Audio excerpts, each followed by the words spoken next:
गंगा में धोया गया सारा पाप कहाँ जाता है। एक बार एक साधु ने सोच लिया कि सभी मनुष्य अपने पाप धोने के लिए गंगा में स्नान करते हैं, तो इस तरह गंगा भी पापी हो जाती होंगी। इस प्रश्न का उत्तर जानने के लिए साधु ने कठोर तपस्या की। साधु की तपस्या से प्रसन्न होकर शिव जी प्रकट हुए। साधु ने भगवान शिव से पूछा, आखिर गंगा में धोया गया सारा पाप कहाँ जाता है। तब शिव जी ने कहा, इस प्रश्न का उत्तर तो स्वयं गंगा से पूछ लेते हैं। गंगा माता ने कहा, मैं सभी पापों को ले जाकर समुद्र में छोड़ देती हूँ, इसलिए मैं पापी नहीं होती। इसके बाद साधु और भगवान शिव समुद्र देव के पास पहुँचे। समुद्र देव ने कहा, मैं पापी कैसे हो सकता हूँ, मैं उन पापों को भाप बनाकर बादल बना देता हूँ। अब साधु और शिव जी वही प्रश्न लेकर बादल के पास पहुँचे। बादल ने कहा, मैं सारे पापों को वापस पानी बनाकर धरती पर भेज देता हूँ, जिससे अन्न उगता है, और मनुष्य जब उस अन्न को ग्रहण करता है तो जिस मानसिकता के साथ वह अन्न ग्रहण करता है उसी के अनुसार उसकी मानसिकता बनती है। इसीलिए कहा जाता है कि जैसा खाए अन्न वैसा बने मन। गंगा माता को मानने वाले चैनल को सब्सक्राइब।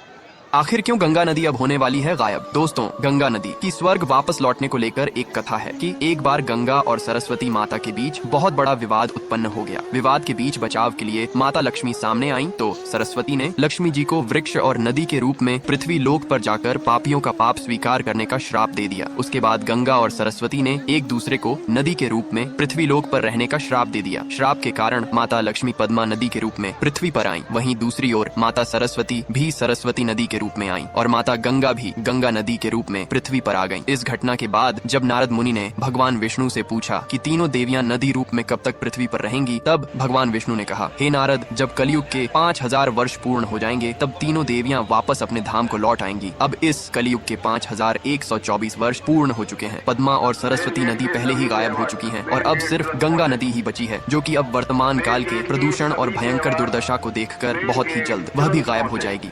हरिद्वार का एक समृद्ध इतिहास और धार्मिक महत्व है। इसे हरि का द्वार भी कहा जाता है।